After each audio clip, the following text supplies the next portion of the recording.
10% over budget on the smart meters.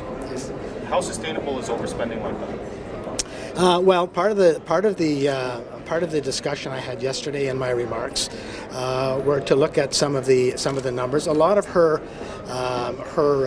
report was based on estimates. There were significant variances between the Auditor General's interpretation of the numbers and my senior management's interpretation of the numbers.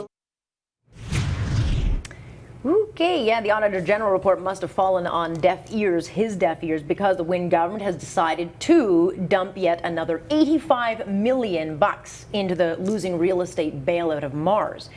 Talk about arrogance. Some will say a lot of ignorance. They don't get it, or they don't care. Ryan Doyle joining us. And Ryan, when I heard Mr. Chiarelli speaking about the AG, I mean, I mean, either he doesn't understand the numbers, he doesn't understand that he is really stepping over a line in insulting the Attorney General, or the Auditor General, or they're trying to turn the page on the numbers. Well, here's what's happening in the province of Ontario. Rome is burning, and there are Liberal politicians walking around with pockets full of kerosene. That's what's going on right now. Nice I mean, this is a group of people that seemingly does get it. They understand what's going on here, but they think they can use the same strategy they did during the election, which is use fancy words that confuse the average person, talk like you know what you're doing, and just walk your way through the minefield that the Auditor General has put out there. Bob Chiarelli, Brad Dogood, these guys are professional spin masters, and what they've been doing over the last couple of days is discrediting a very smart woman that did a very good job of looking at the books and dissecting things. I don't remember in my time in the media in the last 20 years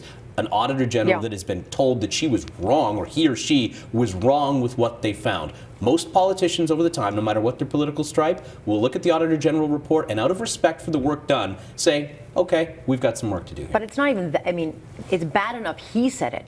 Then the Premier doubled down on it and also said the same thing, despite the fact that this AG has 10 years in hydro at Manitoba. Yeah, she was part of Hydro Manitoba, so she knows exactly how the power system works. She understands what it takes to provide good level of service to people and what the Liberals are doing, which is anything but. This is if you think about the smart meter program, if we start there, because there are many things we can go over here. There's like 20 things I could talk about. When you look at the smart meter program, we were sold into the idea that this is going to be good for the environment and that we're going to save money while doing so. And Ontarians and Canadians across this country, if you say that to them, we're good people, we'll say, okay, we'll go along for the ride, albeit reluctantly, but we'll go along for the ride. So there were people doing their laundry in the middle of the night. There were people making treks to the Home Depot to get dishwashers that were on timers, all that kind of stuff. And now you're telling me that it's not saving me any money and the environment isn't getting any gain for it. So to me, this is nothing more than just snake oil sales. Yeah, bottom line though, I was really surprised that the Premier wouldn't have come out in front of this thing and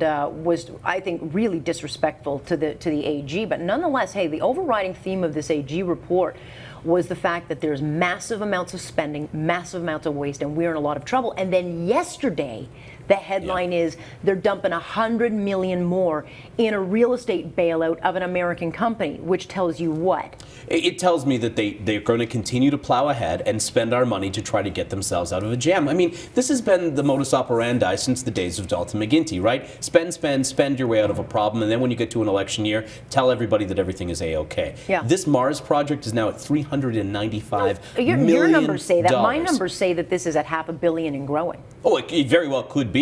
I mean, at this point in time. But the idea and the gall to go from the Auditor General report that says this is a bad deal, this is a risky deal that you guys have been involved in for the last few years, and they say, okay, well, you know what? We're going to dump another $80 million, and we're going to turn this ship around. That is absolute nonsense. And what you're going to see, I agree, you're going to see more money dumped into it. I wouldn't be shocked if that number gets to about $800 million by the time they try to right the wrongs that have been done in the past. Yeah, it's appalling. But nonetheless, this gas plant scandal continues. They've got more search warrants. So the anti-racket squad of the OPP did another search into the deleted emails. They went into the offices on November 27th, and the Toronto Star just exposed that investigation is still ongoing.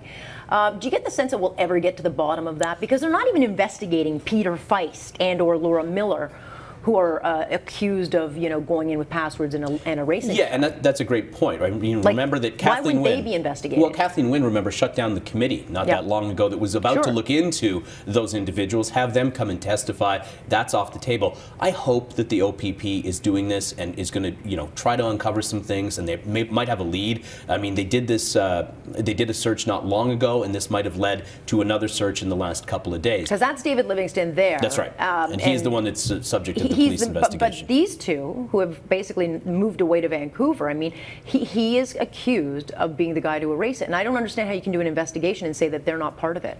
Well, so at the very least, ask the questions, right? And maybe some of the information over the next couple of days that they get out of this Sears building, I believe it is, that this technology is contained in, perhaps that's going to lead them to more questions of more people, bring more people in, and try to really get to the bottom and try to get people some answers to this. Because you can't leave something that cost the taxpayer $1 billion just blowing in the wind. And then pretend that you care and want transparency, and yet you don't even want to find out who, if anybody, erased the information. Meanwhile, and this kind of headline got me by surprise yesterday, the OTTF has gone in favor of a strike mandate. So here's a teachers union. They're supposed to be very cozy with Wynne, who just gave the teachers unions $500 million. Sure. $500 million, and they've just voted to go on strike. Of course they did. Careful who you get in bed with, Ontario Liberal Party. At some point, they will come back. You just got crabs. And you might have some sort of STD, yes. I mean, if you look at it, the teachers are going to play this card because they know that the Liberals can't do anything. There's no wiggle room here. They're going to ask for a sweetheart deal. They just got one. Well, I know, but they're going to get another one. I mean, they've set a January strike deadline, or at least the negotiations will go on in January where you'll see that strike deadline prominent.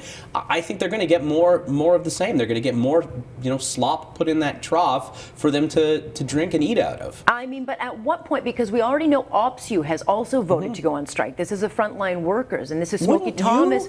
No, but Smokey Thomas is the one that went out on a limb and said, hey, she's going to cut the public service. Yeah. He's the one that broke ranks with the unions and said the cuts are coming to the public service. Sure. And so he's getting the short end of the stick because his union's not getting anything. The teachers' unions at least are getting the goodies. At the very least, you're going to see this from every union head across this province. They're going to push that rock towards the Premier and say, hey, what do you got for me? Because whether you're Smokey Thomas and OPSU, whether you're the teachers' union, you know that these Liberals don't want the bad press. I mean, we saw it from the Auditor General's report. They don't want the bad press. I don't think it matters, though, Ryan, because who's keeping them to account? Did you get the sense that the media is going to stick around and report on them? We're the only ones right now because the opposition is, sadly, useless right now as they try to rebuild.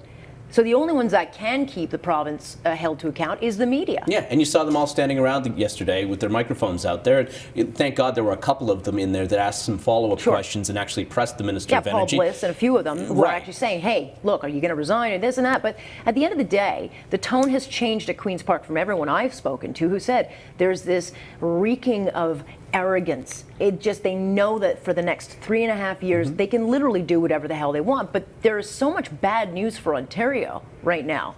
Well, I'd go even further. They know they can probably do what they want for the next 8 years because the Conservatives don't have their act together. I don't see anybody on their leadership horizon that's going to bump these Liberals out of government. The NDP certainly is in shambles at this point, although Andrea Horwath got her leadership, but it wasn't a great mandate that she was given. 8 years, Ryan. 8 years. Yeah. You're going to have. I'll make the prediction right here, and it's not going to be a good one. Get off that my the show. Liberals will be in. I hate the fact I have to say this. The Liberals will be in power in this province for the next 8 years, and they're going to buy goodwill. They're going to buy great headlines. It is bribery with taxpayers' monies, and they are the masters of it. And you're going to continue to see more of the same. Yeah, well, we will if the media remains complacent. But the bottom line is, do you want to share moving costs? Yeah, where are we headed? Alberta bound. Love it. You like the song? I'm getting the U-Haul right now. We might have to. I joke about it. But I don't get any indication that they are ready to admit fault and fix it. And that's what happens when you have a majority government that isn't accountable to anybody. Yeah, interesting times, scary times. All right, Ryan Doyle, a pleasure always. Thank you. Thank you, sir. Ryan Doyle.